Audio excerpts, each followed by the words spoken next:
Okay, children, in this session we learn the any angle definition of trigonometric ratios to any angle in terms of radian measure. हम लोग इसमें आगे और detail trigonometry का पढ़ेंगे. Angles जब 360 degree से ज़्यादा हों तो उनको रेडियन में, उसके पहले कुछ फॉर्मूले देखेंगे. So you can see this circle whose center is the origin of the coordinate axis, and circle is taken in such a way that its radius is a unit. एक ऐसा सर्किल है जिसमें ये y एक्सिस और x axis origin इसका centre पर है और इसकी रेडियस कितनी है 1 यूनिट. ठीक है. अब इसमें p हमने कोई पॉइंट लिया है. Let p be any point whose coordinates are a and b. x coordinate is a and y coordinate is b. And you can see this angle is x. ये angle x है. That's तो यहाँ पे ये देखेंगे इसको, ये हमारा क्या कंसिडरेशन है, because POA this is the angle ये, and length of the arc is also x. We have taken in such a way that the arc AP is equals to x. Okay, so how it comes now, you see that because we know that the angle in radian is equals to arc upon radius, that's why arc is equals to angle into radius. तो angle हमारा क्या है, angle x है और radius क्या है, radius we have already taken 1 unit, radius की value 1 है.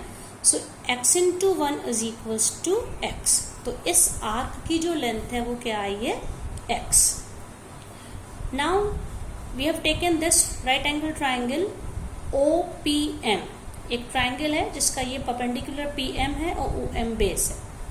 तो यहाँ पे cos x क्या हो जाएगा, cos x is equals to base upon hypotenuse OM upon OP. OM upon OP. So it will be OM को, क्योंकि P के कोऑर्डिनेट्स A B हैं तो ये डिस्टेंस A है और ये डिस्टेंस B है. तो क्या हो जाएगा, OM इज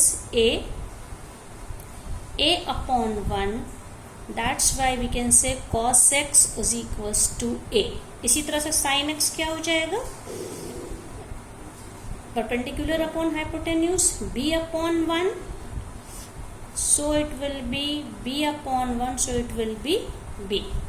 अब हम लोग ये ट्राइंगल देखते हैं OMP in this triangle, right angle triangle. When we use Pythagoras theorem, so we can say OM square plus MP square is equals to OP square. Okay, so OM square means A square and MP, this distance is B square, and we know that the radius is 1 unit, so 1 square. So A square plus B square is equals to 1. But what was A was cos x. तो A square क्या हो जाएगा, cos square x, और B क्या हो जाए, B क्या है यहाँ पे sin x है. So B square will be sin square x, this one. So we can say this formula you have already read about it, sin square x plus cos square x is equals to 1. In this way we derived this formula. ये formula हम लोगों को मिल गया. अब इसके बाद हम लोग इसमें कुछ एंगल्स की वैल्यू भी देखेंगे. ठीक है. अब इसमें देखिए 1 कंप्लीट रोटेशन जो होता है. ओके, सो 1 व्हेन वी से 1 कंप्लीट रोटेशन, और रेवोल्यूशन बेटर वी से रेवोल्यूशन इज इक्वल्स टू 2 पाई. ये पहले ही पढ़ चुके हैं. एक पूरे रोटेशन का मतलब 2 पाई. तो अगर हम यहां से यहां तक जाएं तो ये उसका पूरे रोटेशन का 1/4 है. ओके, तो इसका क्या मतलब है, एंगल एक क्वाड्रेंट है ये AOB, चतुर्थांश जिसको हम लोग कहते हैं. Angle AOB is equals to 1 quadrant. तो पूरे रोटेशन का ये 1/4 है, 2 pi upon 4. That's why we call it pi by 2. ये एंगल 90 डिग्री. इसी तरह से एंगल AOC ये पूरे रोटेशन का हाफ है. So 2 pi upon 2, it means it is pi. Similarly, angle AOD, this angle children, this angle. Okay, angle AOD D, AOD में यहाँ पे हम लोग मेजर आर्क ले रहे हैं, माइनर आर्क में तो फिर से वो 90 डिग्री हो जाएगा pi by 2. So AOD is again pi by 2 plus pi by 2 plus pi by 2, that is 3 pi by 2 और 3/4 ऑफ 2 पाई.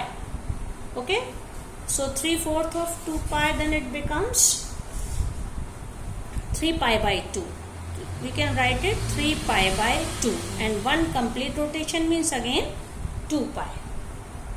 तो ये हम जो चार ये जो मिले हैं इनको हम कहते हैं ये all angles which are integral multiples of, ये सारे देखिए पाई बाई 2 के मल्टीपल हैं. ये एंगल पाई बाई 2 का क्या है 4 टाइम्स है, ये पाई बाई 2 है, ये पाई बाई 2 का डबल है दिस स्ट्रेट एंगल, और ये जो एंगल है ये पाई बाय 2 का 3 टाइम्स है. तो इन एंगल्स को जो इनके इंटीग्रल मल्टीपल्स होते हैं इनको हम कहते हैं क्वाड्रेंटल एंगल्स या चतुर्थांश कोण, इनको हम कहते हैं. ठीक है, तो अब इसके बाद हम इनके कोऑर्डिनेट्स को लिख सकते हैं. 4 पॉइंट हमारे पास हैं ABCD. तो आप देखिए यहाँ पे A के कोऑर्डिनेट्स क्या होंगे इसका, क्योंकि ये भी रेडियस है, ये भी रेडियस है, 4 रेडियस हमारे पास हैं.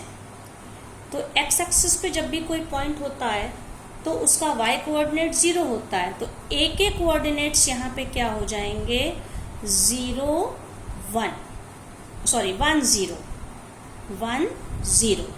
यहाँ से यहाँ तक की वैल्यू रेडियस हो गई, this value is 1 and y coordinate is 0. इसी तरह से बी के कोऑर्डिनेट्स क्या होंगे, बी हमारा वाई एक्सिस है, वाई एक्सिस पे जब भी कोई पॉइंट होता है तो उसका एक्स कोऑर्डिनेट 0 होता है. तो ये क्या हो जाएगा 0 1. ओके, कि ये डिस्टेंस, ये भी रेडियस है, रेडियस हमने यूनिट रेडियस का सर्किल ही ड्रॉ किया, ये 0 1. अब हम इसमें एक्स एक्सिस के नेगेटिव साइड आ गए, तो सी के कोऑर्डिनेट्स क्या होंगे, लेकिन एक्स एक्सिस पर है इसलिए वाई कोऑर्डिनेट 0 होगा, तो सी के कोऑर्डिनेट्स है -1 0. और डी पे फिर से वाई एक्सिस पर आ गए, लेकिन वाई एक्सिस में हम ओरिजिन के नीचे हैं, so y coordinate will be negative और y axis x coordinate is 0, so 0 -1. So in this way we have 4 coordinates for different points A, B, C and D. अब इसकी हेल्प से हम लोग कुछ एंगल्स की वैल्यू निकालेंगे. तो जिसमें सबसे पहले है cos 0 degree. Okay, cos 0 degree का कौन सा मतलब हुआ, 0 डिग्री का मतलब है ये जो हमारी जो लाइन है, ये जो रे है, ये OA. और हमने पहले ही बताया था, we know that since cos x means, यहाँ पे देखिए वैल्यू निकाली थी बच्चों, cos x was A and sin x was B. तो cos x यहाँ पे A है और sin x this is B. ठीक है, तो और A और B हैं क्या यहाँ पे, A जब भी हम A की बात करेंगे इट मीन्स x तो एंगल है, A हमारा x कोऑर्डिनेट होगा and B will be y coordinate. ठीक है, तो इसलिए यहाँ पे अगर मैं इस सर्कल को एक बार फिर से बना दूँ तो वैल्यू देखने में आसानी होगी. Like this, a circle of unit circle O A B C and D. A के कोऑर्डिनेट्स क्या लिखे थे 1 0, B के क्या लिखे थे 0 1, C का -1 0 एंड 0 -1. ये A B की वैल्यूज हैं ये सारी. ठीक है, इस तरह से हम लोगों ने लिया था. This was point P A B, it's coordinates are A B. तो अब हम लोग इसकी हेल्प से डिफरेंट एंगल्स की वैल्यू निकालेंगे. cos 0 डिग्री का मतलब है ये वाली line x axis. cos 0 degree में cos एक्सिस A, तो और A की वैल्यू क्या यहाँ पे देखिए, x एक्सिस पे x coordinate, A means always x coordinate, B means always y coordinate. तो यहाँ पे जब 0 डिग्री का मतलब ये वाली लाइन है, इसका x कोऑर्डिनेट है 1, तो cos 0 डिग्री क्या हो गया 1. इसी तरह से sin 0 डिग्री, sin 0 डिग्री, अब साइन, यहाँ पे साइन एक्स क्या है, साइन एक्स, एक्स की वैल्यू यहाँ पे, क्योंकि साइन एक्स भी है तो 0 डिग्री का मतलब है इस वाली लाइन का B means y coordinate. Okay, तो 0 डिग्री पे y कोऑर्डिनेट क्या है, x कोऑर्डिनेट तो 1 था, y कोऑर्डिनेट 0 है यहाँ पे, तो साइन 0 डिग्री इज 0। इसी तरह से अब हम लेते हैं, अभी हम साइन और कॉस का ही सिर्फ ले रहे हैं, क्योंकि टैन का तो फिर अपने आप मिल जाएगा। टैन के लिए साइन अपॉन कॉस, और इनके रेसिप्रोकल्स लेने से हमको बाकी तीनों साइन कॉस टैन मिल गया, तो इनके रेसिप्रोकल लेने से हमको सेक कोसेक और कॉट मिल जाएंगे। अब हम लोग लेते हैं cos pi by 2। Cos pi by 2 का मतलब हम लोग किस लाइन की बात कर रहे हैं, ये y एक्सिस। y एक्सिस पे cos x is a means children always x coordinate. ये हम बता चुके हैं, a का मतलब है x कोऑर्डिनेट, b का मतलब है y कोऑर्डिनेट। तो क्या हो जाएगा, ये cos पाई बाई 2 की बात करें, cos pi by 2 is equals to x coordinate, that is यहाँ पे a मतलब है 0। यहाँ पे देखिए इस लाइन की जब बात करें, पाई बाई 2 का मतलब अब ये लाइन है, पॉइंट B का x coordinate sine pi by 2। Pi by 2 का मतलब है this y axis, and as sine x was b means y coordinate, तो ये क्या हो जाएगा 1। इसी तरह से cos 3 पाई बाई, cos अब हम लोग पाई लेते हैं, cos पाई, पाई का मतलब है अब हम लोग इस लाइन की बात करें c के कोऑर्डिनेट्स, क्योंकि cos x हमारा a है, a मीन्स x कोऑर्डिनेट, तो cos पाई का मतलब है इस लाइन पे x कोऑर्डिनेट क्या है -1। ओके, इसी तरह से sine pi, pi means this angle, ये वाला एंगल है, तो इसमें साइन एक्स इज b, तो यहाँ पे y कोऑर्डिनेट क्या है, इसको थोड़ा मैं क्लियरली लिख दूं। ये जब हम लोग साइन पाई की बात करें तो इस वाली लाइन पे पॉइंट C का y coordinate, because sign x is b means y coordinate, so sine pi is 0। अब हम लोग इस एंगल पे आएंगे, ये वाली line, so this angle is 270 degree और 3 pi by 2, so cos 3 pi by 2। अब देखिए cos 3 पाई बाई 2 का मतलब है पॉइंट D का x coordinate, that is 0, and sine 3 pi by 2, इसका क्या मतलब हो गया कि इसी लाइन का y कोऑर्डिनेट क्या है, ये यहाँ पे साइन 3 पाई बाई 2 है -1। ओके, तो अब हमको tan भी इस तरह से मिल सकता है, tan 0 degree is sine upon cos 0, tan pi by 2 is sine pi by 2 upon cos pi by 2, 1 upon 0 that is infinity, and so on. वो हम लोग अपने आप निकाल सकते हैं। अब इसके बाद जब हम लोग एक कंप्लीट रोटेशन कर लेते हैं, तो इसके बाद जैसे ये है, ये हम लोगों ने एक कंप्लीट रोटेशन करा, यहाँ से जैसे ही हम लोग as we move forward, you can see angles are repeating. जैसे जैसे हम एक कंप्लीट बढ़ते जाएंगे तो एंगल्स रिपीट होंगे, so it's values will also be repeating.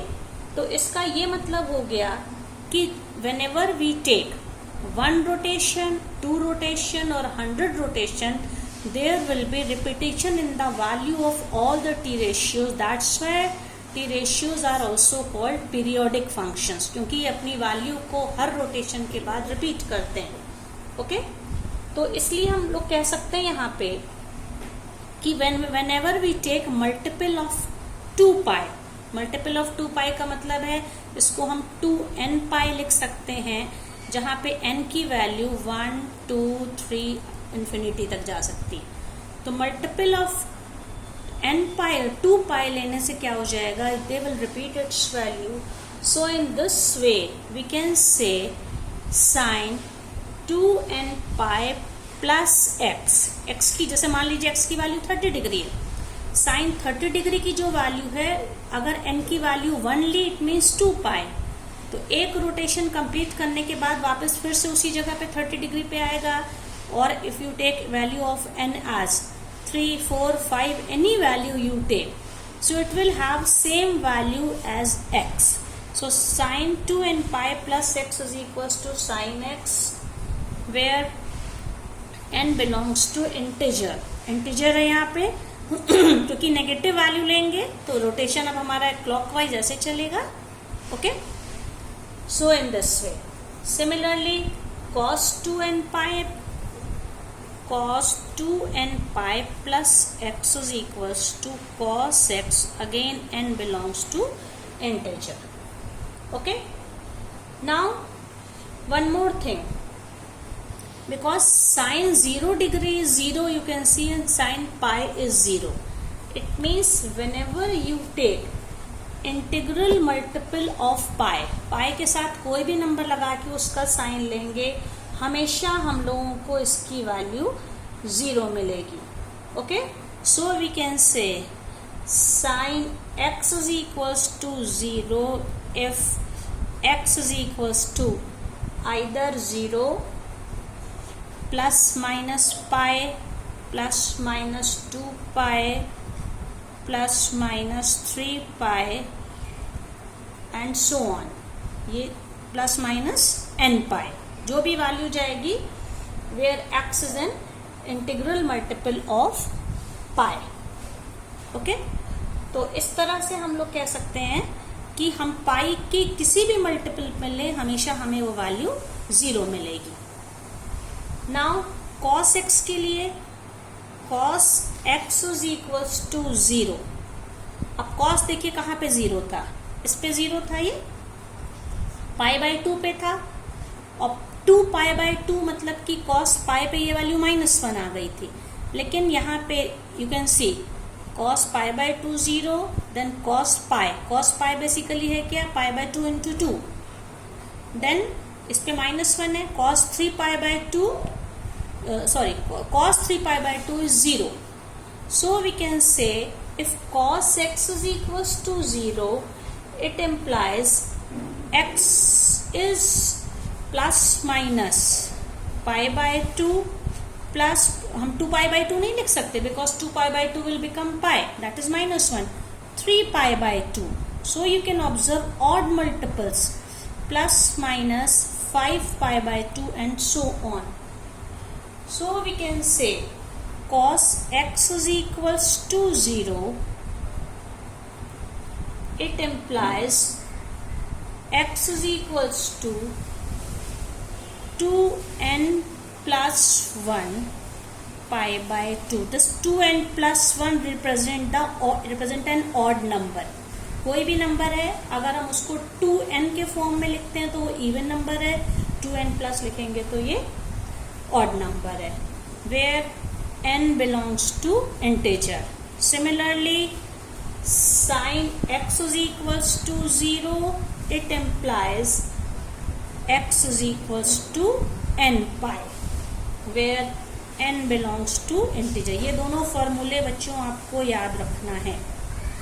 कभी भी पाई बाय 2 के साथ कोई ऑड नंबर है तो उसको कॉस में लेंगे तो वैल्यू 0 होगी, और साइन में पाई के साथ कोई भी नंबर लगा है, any integer, that value is always 0.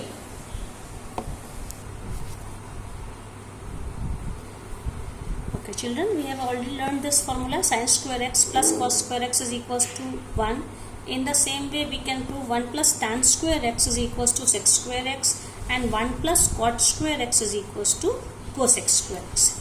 Now this table we can also already read about this, you know, all the values from 0 degree to 2 pi, one rotation, that is 360 degree, how the values changes for sine, cos and tan. Then from this you can find that their reciprocal, that is cosec, sec and cot. So you can see sine 0 degree is 0, sin pi by 6 1 by 2, pi by 4 1 upon root 2, pi by 3 root 3 upon 2, sin 90 degree, that is pi by 2 1. Then sin pi 0, sin 3 pi by 2 270 degrees -1, and sin 2 pi 0. So you can see from 0 to 2 pi interval, the maximum value of sine is 1 and the minimum value is -1. 1 से -1 के बीच में ये value रहती है. Same for cos, sign की जो value, अगर हम इनको रिवर्स ऑर्डर में इस तरह से लें, ओके, नहीं, इसमें आप देखते हैं जो वैल्यू अगर 90 डिग्री तक के लिए हम देखते हैं, इसका अगर जो रिवर्स ऑर्डर है वो यहाँ कॉस के लिए, then cos pi is -1, cos 3 pi by 2 is 0 and cos 2 pi is again 1. So for cos also the maximum value is 1 and minimum value is -1.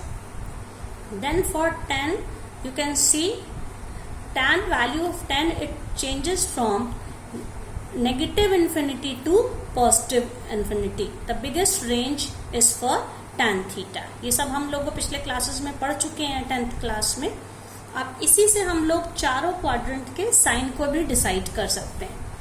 First you see this children, this sine of minus x is minus sine x, cos of minus x is plus cos x, sine of sec of minus x is plus sec x, cosec, cot and tan, they have minus. When minus sign is inside this bracket, the sign becomes negative.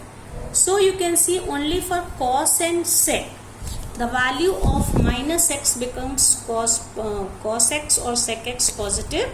Otherwise, for other 4t ratio, the minus sign comes here. Then, how the value changes for all 6t ratios? For first quadrant, that is 0 to 90 degree, sine, cos, tan, sec, cosec and cot, all 6 values are positive. Then for second quadrant, जब angle 90 degree से 180 degree के बीच में कोई भी value आएगी, वहाँ पे sine theta positive होगा और cos its reciprocal cosec theta is positive and rest 4 are negative. तो ये कौन सा एंगल है? ये 90 प्लस थीटा भी बोल सकते हैं, 180 माइनस थीटा भी इसको हम लोग बोल सकते हैं. For example cosec 90 plus theta is minus, cosec का क्या हो जाएगा? माइनस सेक थीटा, और cos 90 plus theta is equal to minus sine theta. So in the second quadrant only sine and cosec they are positive, rest are negative. Similarly for third quadrant that is 180 plus theta.